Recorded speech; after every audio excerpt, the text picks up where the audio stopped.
बार बार bloating हो रही है, गैस बन रही है, एसिडिटी का रिफ्लेक्शन हो रहा है, जलन हो रही है पेट में, कई बार कॉन्स्टिपेशन हो जाता है, कब्जी रह जाती है, बहुत कब्जी रहने से पाइल्स हो जाती है, तो केवल आप एक काम करिए, एवरीडे खाने के बाद ऐसे आप वज्रासन में बैठिए। और दूसरी बात, मंडूकासन का अभ्यास करिए। नेवल के 4 अंगुल इधर, 4 अंगुल इधर। आपको क्या करना है, यहां पर लगाना है। यदि आप नेवल से 4 अंगुल नीचे की तरफ साइड में लगाते हैं तो उसका प्रेशर जोन क्रिएट अलग होता है और वो अलग रिजल्ट देता है। इसलिए नेवल के जस्ट 4 अंगुल इधर, 4 अंगुल इधर। प्रॉपर इनहेल करिए और एक्सेल के साथ बस यही करके रखिए।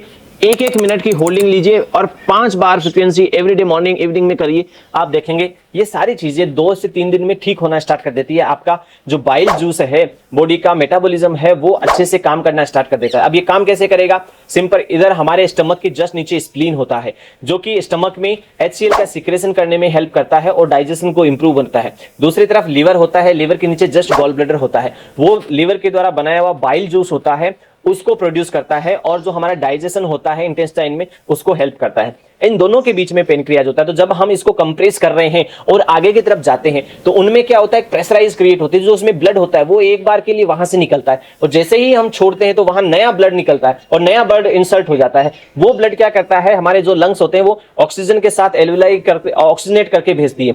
इसलिए जितना अच्छे से आप वज्रासन को समझ के करेंगे, योगा पोज को उसकी एनाटॉमी के साथ समझ के करेंगे, उतना ही बेनिफिट आपको ज्यादा मिलने वाला है। इसलिए एवरीडे करिए। प्रॉपर इनहेल, एक्सहेल के साथ होल्ड कराइए यहां पर 1-1 मिनट, ब्रीथ करते रहना। धीरे ब्रीथ चलेगी लेकिन बेस्ट लेवल पर, मैक्सिमम इंसर्ट होना चाहिए। Slow inhale up.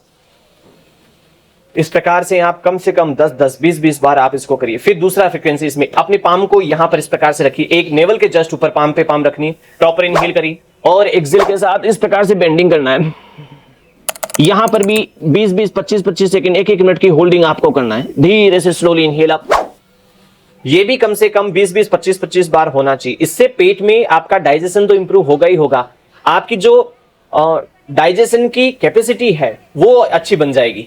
यदि आपको भी कुछ ऐसी प्रॉब्लम्स है तो आप इन सब चीजों को कर सकते हैं, या किसी दोस्त को ऐसी प्रॉब्लम है तो आप उसे ये वीडियो रेफर कर सकते हैं। जुड़े रहिए हेल्थ से संबंधित समस्याओं के लिए, एक अच्छा यौगिक ट्रीटमेंट के लिए हमारे साथ में। बेल बटन जरूर प्रेस करना, फॉलो करना ना भूले। फिर मिलते हैं नए वीडियो में। नमस्कार।